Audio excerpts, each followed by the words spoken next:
Hello my bookish friends out there in booktube land, and welcome to this episode of Tristan and the Classics. We're taking a look at 4 classic books that I've picked up from rummaging around in second-hand shops, and these 4, they've all got something very good about them and interesting about them. So if you want to diversify your reading a little bit, then stick around and watch this. So without further ado, let's get stuck in, shall we? The first book up on our list is John Galsworthy's The Foury Saga. John Galsworthy, he divides opinion among quite a lot of people. Some people say, oh, there's nothing special about him. Others think he's absolutely wondrous, a great modern classic writer. The Foury Saga, of course, extremely well known. And just to conceive of and execute this is a feat in itself. This is just volume 1, which is about 900 pages long, of not the largest print either. There are 3 volumes to the Foury Saga. It is the story of a family, the Forsyths, you probably guessed that, stretched over, it's around 50 years in total.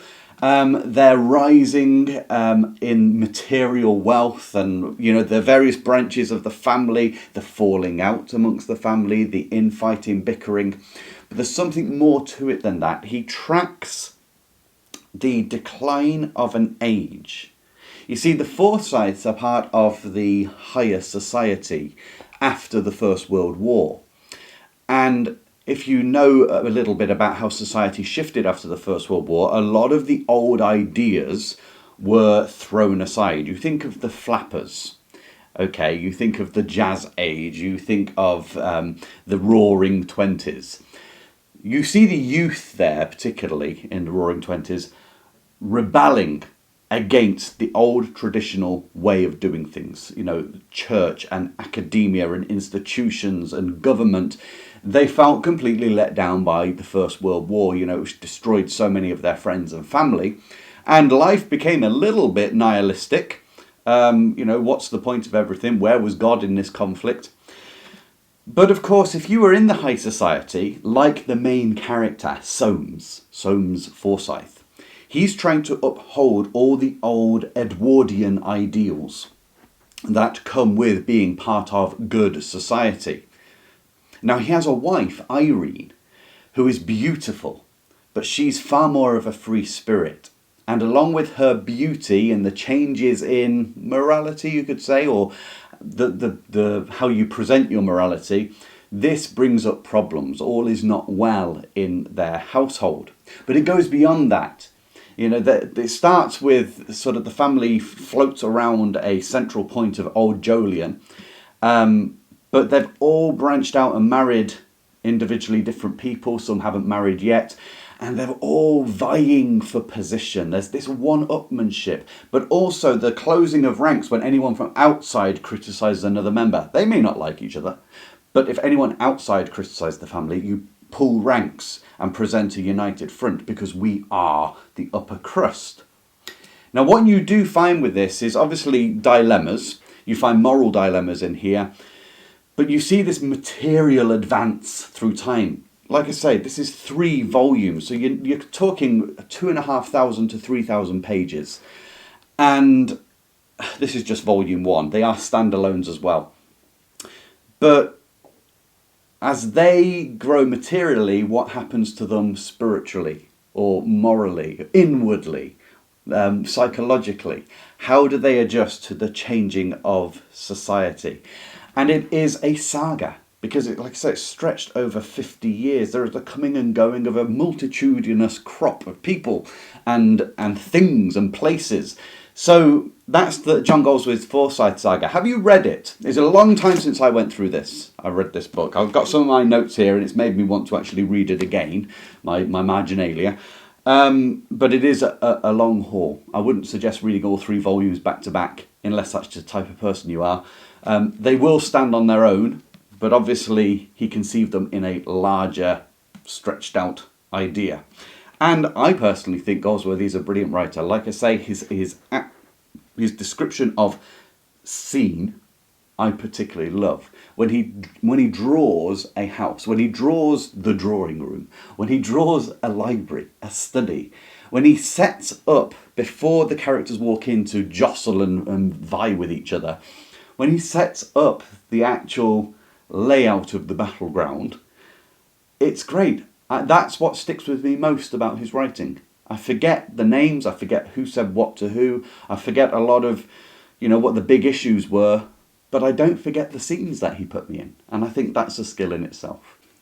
Our second book up on the list is written by who was a very popular authoress in her day. You may have read her, but I know loads of you will not have read her, and that includes me. Now, I've known about this writer for ages, but have never actually got round to reading her works. I mean, how many times have you done that? There's probably a load of authors you've never read in your mind that you keep intending to get to. This one is Vita Sackville-West. Have you read anything by her? This one in particular is All Passion Spent, and it's known as her greatest work. She was printed by Wolfe Hogarth Press, which Virginia Woolf was behind. And Virginia Woolf really rated Sackville-West's work. What's interesting about this book, I'll tell you the synopsis basically, and I'm looking forward to reading this.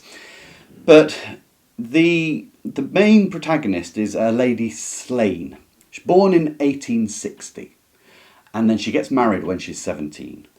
And she wants to live a life of an artist and all that kind of stuff, very, bohemian avant-garde. But because she gets married to a Lord such and such, she ends up actually being domesticated and having 6 children.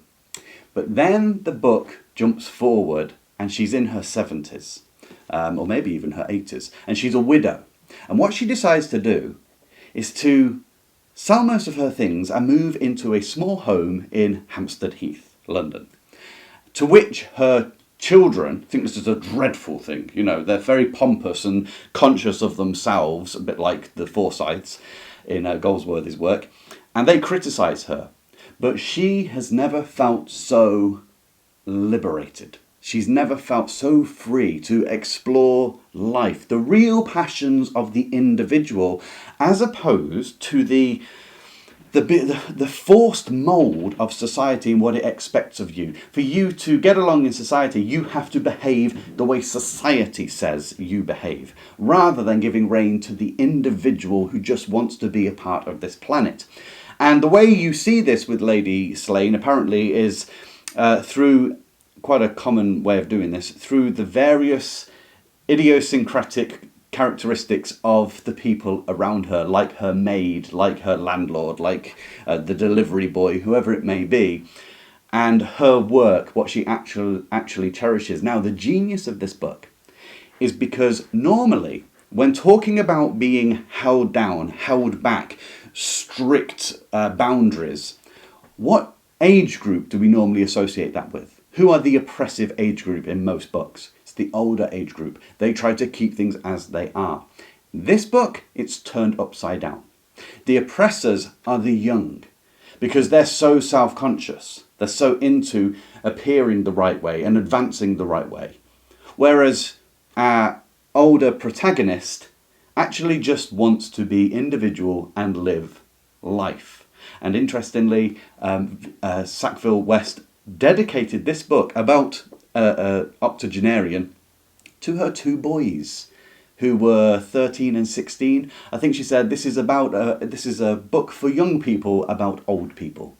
And I think that's just a great way to go about it. And what she unlocked there was highly resonated with people who stood out as different in society and just wanted to run their own way, find their own track. The third book on our list is another book which is classed as the greatest book this author wrote, and is also another one that I haven't read. I have read from this author before, but not this one. The author is George Gissing, and the book is New Grub Street. New Grub Street was written in 1891, I believe, if I got my research right. Now, Gissing has a very particular way of writing. He's a very, writing in the 1890s, he's moving on towards sort of this modernist idea.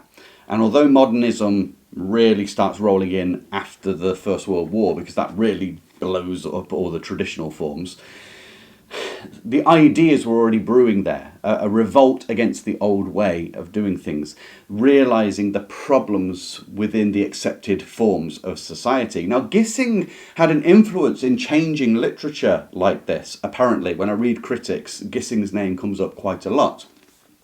and none more so than the book New Grub Street. This book is about being a writer for a living in Victorian London in the 1890s. So journalism would be involved, or just writing a novel or anything else. Now you see, others had looked at this kind of area before, such as you think of Dickens with David Copperfield.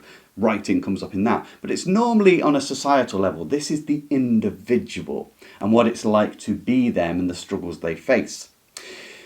Something that's interesting about Gissing's work in New Grub Street, there's a phrase or an idea of Gissing's which is to walk through the valley of the shadow of books, which is a riff off is it the 29th Psalm?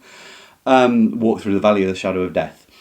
Because books of the day, through the realists, were seeing a lot of the dirty, ugly, grimy, depressing, and often influenced by death and endlessness, as in nothingness. That was sort of being explored quite a lot amongst the writers. Now, books had focused already on the role of the artist in society, their individual life.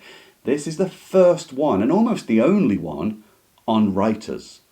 And because it touches on journalism as well, mass communication, the mass publication of journalistic ideas, the transfer of information quickly is changing the world, and Gissing gets in on it. So I'm looking forward to see what he says. Now, I will be reading this book in December, because my Patreon group is going to be reading Scoop by Evelyn Waugh, who's a fantastic satirical writer, and Scoop is all about his knowledge of the journalistic industry.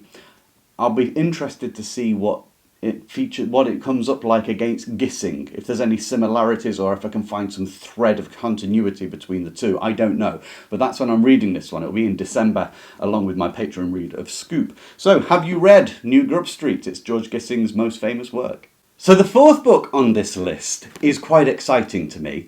It's an area that I want to be reading in more starting next year. And it's to do with travel writing, letters, day-to-day recording of real events. And it is A Lady's Life in the Rocky Mountains by Isabella Bird. Have you heard of this? Maybe some of you, my American cousins, will have. I don't think it's as well known outside of America, I don't know. But I certainly hadn't heard of it until I stumbled upon it. Now, Isabella Bird, she was born, was it 1879? Something like that. No, these were published in 1879. Anyway, she was born sometime in the 19th century. And when she was 22, as the daughter of a clergyman, she went to Hawaii in order to discover like a secret or a cure for life, some health, cure for health. But what happened was she loved it so much, it set her off on a lifetime of adventuring and journeying. And by the time she was in her 40s, she was well known as this woman who would explore things, and she went into the Wild West. Some of the territories, it was the frontier territories. And it's while she was there, she met her, in her words, dear desperado, Mountain Jim. And she said of him that he was a man any woman could love, but no sane woman would marry. So he sounds like interesting. It sounds like she's very interesting. Now, she starts writing a lot of letters to him about her adventures in the Rockies, in, the wildernesses. And remember, this is not a normal time for women to be doing this, but she's got that pioneer spirit. And she likes to record her interactions with different people, whether that's the Native Americans or whether that's the miners and the people on the sort of outpost towns that are being built. She records all of that, and apparently in great vivacity and with great style. And she never lost her fascination with people. So this is not a novel. It's actually a compilation of letters, but at the same time it's a record of her adventures. And novels are great because they introduce us into living, into a life. But so do letters.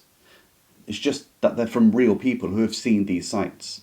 And I'm looking forward to seeing how she writes, how she captures the imagination of the scenery, because these became super popular when this was released in 1879. This was a hit, all these letters. So there must be something about the way that she spells everything out for us. I'm really looking forward to this. And like I say, going into next year, I will be looking at more of this kind of genre within classic writing. I want to look for the classics in this, such as like George Orwell's Down and Out in Paris and London. Books which have seen the author experiencing and detailing and carefully, deliberately observing life as it is right there, right now, in front of their very own eyes. That won't replace my love for novels, because novels in many respects are still reality, in that it's the exploration of feelings, emotions, ideas that an author has grasped and moulded from their experience, which reveals the inner workings of us. This, I just am fascinated with also seeing, reading from a time when people or great authors habitually used to write down the things they were seeing around them. It was a great exercise. It helped them understand the world and touch the world more fully. So that was the last one, A Lady's Life in the Rocky Mountains by Isabella Bird. Have you read it? Did you like it? Yes. And are there any other sort of classic travel logs that you would like to read or have read and could recommend? So I hope that you've enjoyed this video. Just 4 books, but they've all got something quite unique about them, and I quite enjoyed going through these 4, and I'm looking forward to reading all of them. Just to say, don't miss out on World War November. Keep posted on my page. I'm going to put up the poll soon, probably after tonight, when we do the live discussion of the different books you could read. Some ideas coming out there for World War November. And, I hope to see you during that reading time. And until then, I wish you joy in whatever you do choose to read.